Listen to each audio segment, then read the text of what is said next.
Hello, everyone.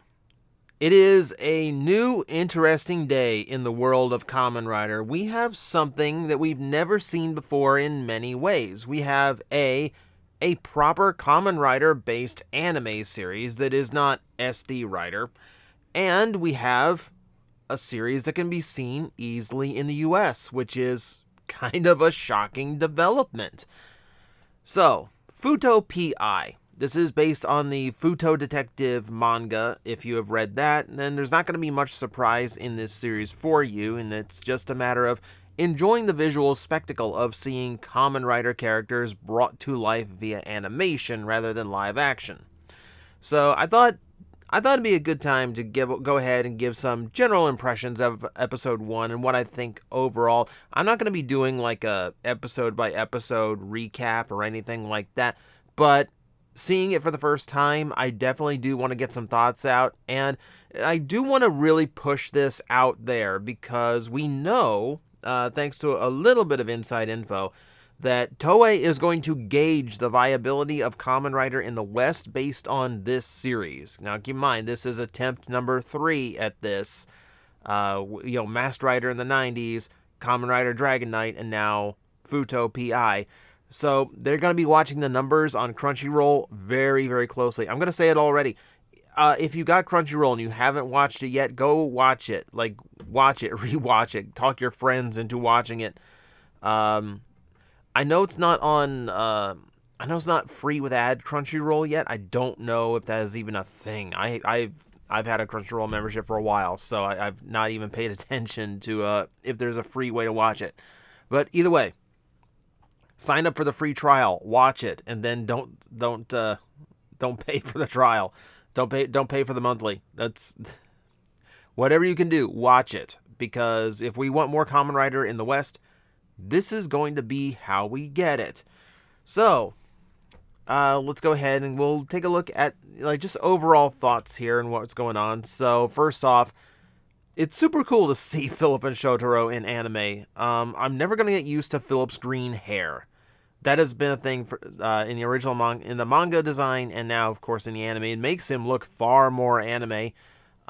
It's not canonical in the least, so I'm going to assume he dyed it, or I'm going to assume that now that his form is not his original, so I'm going to assume some glitches showed up in it. That's what I'm running with right now. So it's a little bit of getting used to. Not gonna lie, but you know what? I'll take it. At the very least, I'm happy that the dress outfit, like the actual costuming of the characters, is pretty spot on. They look like Philip and Shotaro there, no doubt. And yeah, I'm not against the designs here. Everything looks good to me.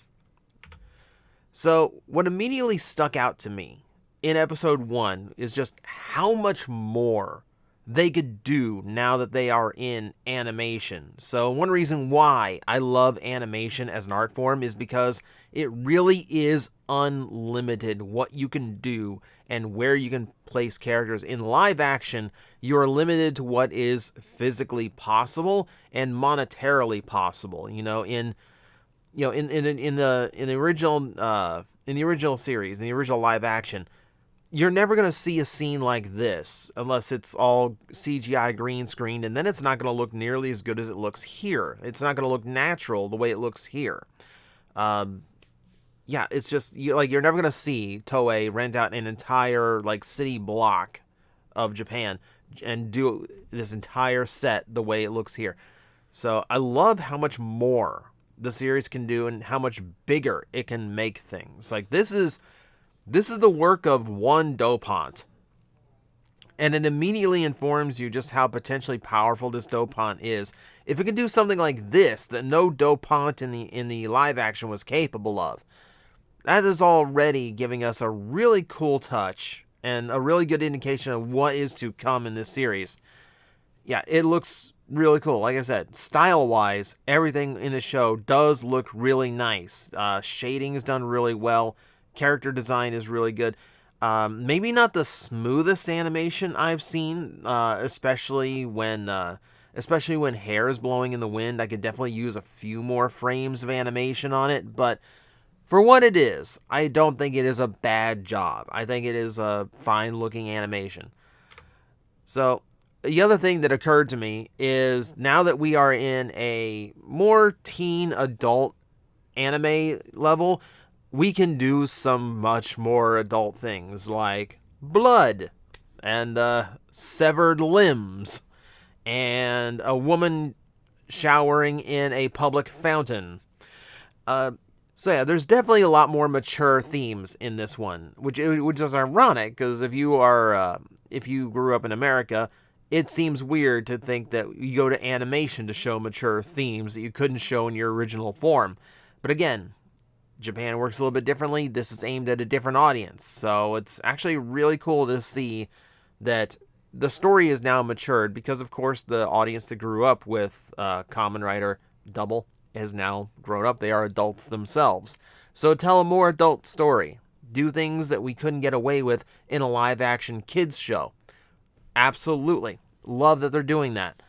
And this is like a mild screenshot, by the way. This is just a mild one that I could get away with on YouTube. Yeah. There are chunks. There are chunks of people shown on screen in this series. So really cool to actually see that it is being taken a little bit more seriously now. Shotaro himself is characterized very similar to how he is in the show. He is trying to play the part of a hard-boiled detective when it doesn't come across naturally to him. He really still wants to be the ideal that his mentor set in him, but it's just not in his personality, not completely.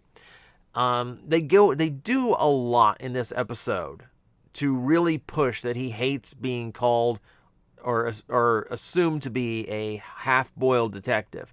They say half-baked a lot too, which doesn't make sense. It's not part of the egg pun. Yeah, so the half-boiled thing comes up quite a bit in episode 1. They really push that.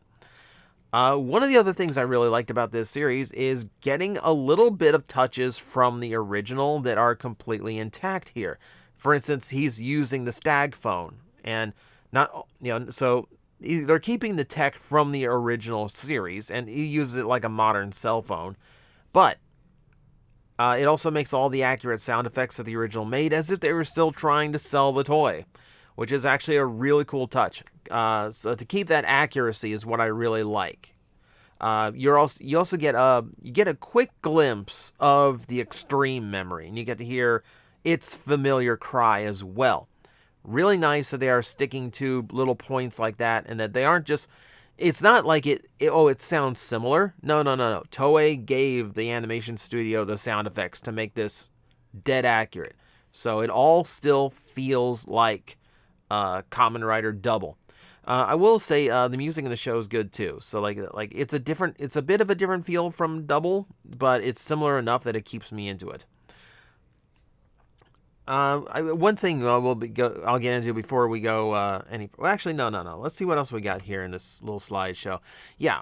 So another thing to watch out for is little Easter eggs. Like there is one animation sequence that is done in CGI where it's first-person view going up a staircase hallway, and there's little Easter eggs on posters and things that if you're looking carefully you're going to spot, which is a really cool touch. And it's not a bad animation sequence either. So you're gonna see little things here in the backgrounds and little passing shots that throw back to the original series, and it does keep a lot of the original tropes and themes like the Futo irregulars that Shotaro routinely went to for information. Watcherman here in full animation form, looking good. It's definitely the character, very recognizable, and I would not be surprised to see other Futo irregulars as we go through this series. Really nice to see, and just it's fun just to keep your eye out and just see all the familiar stuff that goes on. Akiko back, and Akiko finally getting to live the characterization she always tried to be. Now that we are in full anime, we can actually put her in the role that she was in the original Double series, and that being a tertiary anime heroine who is prone to very violent, loud outbursts at the main hero. She is the kind of character who, if this was a 90s anime, would pull giant mallets out of hammer space to hit the main protagonist with routinely. Though, of course, it's a slipper. And she still has the slipper. Yeah, just a point of reference here, because I don't think I even mentioned it here. Just in case you're like completely unfamiliar with this series, this all takes place after the series. Her and Teruo are already married, and they actually make mentions like, well, marriage hasn't calmed you down at all. So it's fun to see. It's fun to see Akiko at her best again. She's, I don't know, like she's more professional now. Now that she is really settled into her role as chief, but when it comes to Shotaro, she is still about as aggressive, or far more aggressive, now that we don't have to worry about bodily injury. But yeah, good to see her back too. A lot of this episode focuses on introducing Tokime, who is the center of the mystery for episode 1, as well as introducing a love interest for Shotaro. I've read most of the manga. I know how this kind of develops and how this dynamic works, but here she is still a pretty big mystery herself. I don't feel like I'm spoiling episode 1 much when I talk about all of this, because it's episode 1. It's all establishment. They haven't really gotten into the meat of anything yet. So if I'm spoiling anything, I apologize, but that's not huge spoilers. It's episode 1 stuff. But yeah, she plays a pretty interesting role. She's aside from just her element in the mystery, she herself is a mystery as well. So I'm actually looking forward to seeing how the anime handles her as things go on. Let's see. And yeah, a big thing about this is her interaction with Shotaro and her element of mystery. I will say this: they put a lot of work in this episode into correctly following up the mystery of the episode. And Shotaro actually shows himself to be a fairly competent detective, very insightful and observant. So I think he's done a little bit of growing from the original series as well. It doesn't feel like he's playing the part of the detective like it came across in Double sometimes. He has genuine detective chops in this one, and they make it a point that he doesn't depend on Philip for information in this one. He wants to do this himself, and he does for the most part. That's one thing I will mention is there's a few things that you're not going to see a whole lot of in episode 1 going into it. So fair warning, you're not going to see much of Philip at all. For whatever reason, they decide to save his reveal until the very end. They let the episode be completely Shotaro-centric. So episode 2 is likely going to focus on their current dynamic. But it's Shotaro and Philip, so, that dynamic should be pretty familiar at that point. But if you're a fan of the character, don't expect to see a whole lot of him in this episode. I don't know. It is strange how they just kind of put him off to the side, but I kind of get it. So you're not introducing too much at once. And speaking of things, don't get too hopeful for seeing too much of. Don't expect to see Double a whole lot in this series. This is going to follow the path of the manga, which really does focus in on the detective side of things. There are monsters, there are dopants. We are going to have classic Kamen Rider Double stuff. But the only time we see Double in this episode is a flashback to episode 1 of the original series, and basically showing Double's origin point. The ride with the devil scene. That's about the only thing we get for the actual suit in this episode. And going forward, if it flows the way that the manga does, they could abbreviate some things. They could shorten it out so Double shows up more often. but it's going to be a while before we get like a full proper new scene of Kamen Rider Double in this series, so you might want to stick it out a few episodes and don't get your hopes too high and just enjoy the detective side of things, because that's really the story they are trying to tell. And I don't think that's an incorrect decision. Rather than expecting to see Double fight it out with a monster every week, you're pulled along with the mystery story, and you're focused more on the characters than the action. It's going to be very familiar, but it gives us a different flavor than the original series had, which is really important. You know, not only does it show the growth of the characters, but also it just lets us do something a little bit different. Instead of, you know, we're not selling toys, so yeah, we don't have to have Double in it every single episode. By the way, they're selling toys. There are Futo P.I versions of drivers, memories, Dopant memories, all the stuff. It's basically another excuse to reissue all the old toys again, which is not a bad thing, because this is definitely going to bring in new fans. And this is another point I mentioned on Twitter. And I was retweeted someone else's thread, which is a really insightful thread. But overall, I want everyone to remember, this is going to bring new people into the Kamen Rider fold. People who watch Futo P.I because they're an anime fan, and they're going to want to know, what is this Kamen Rider Double thing? They are Kamen Rider fans already. Do not pretend like they are not because they didn't get into it the way you did. Because, oh, well, you're just bandwagon jumping because you just watched this series. Or you're not a real fan because you didn't watch the live action first. No. No. Don't do it. Do not do it. There is no such thing as gatekeeping that has ever helped a fandom. Period. If they got into Kamen Rider because of the show, or if they're a fan of the show and they want to know more about Rider, you help them, you guide them, you let them learn more, and if if the live action side of it isn't for them, that is perfectly valid. If they are a fan of this, they're still a Kamen Rider fan, let them be. And just enjoy the fact that more people want to be into the thing you are into. Never gatekeep. It is never, ever helped, ever. So that is what I got for this one. It's looking really, really good so far. I am really enjoying what I am seeing out of it. I'm very eager to...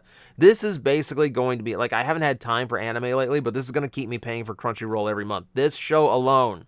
And remember, I'll say it again, Toei is watching the numbers on this series. If this series does good numbers, they're going to consider Kamen Rider viable in the US. We're going to get a lot more. So support this series. Show it to your friends. If they like a good mystery anime, doesn't even matter if they're a Kamen Rider fan or not. If they like this style of storytelling, let them know. Send them that way. And let's get as many people watching this thing as possible. And speaking of, thank you for watching.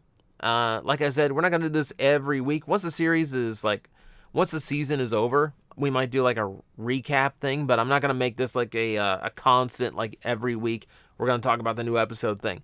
But for now, I'm really enjoying what I'm seeing. So thank you guys for watching, and I'll see you next time. Guys, I am facing the most powerful enemy any YouTuber can face, the algorithm, and I need your help to defeat him. Hit the like button, hit the subscribe button, hit the notification bell, and leave a comment. Every time you do, we attack that algorithm and we drive it back until it can no longer defeat this channel. Thank you very much.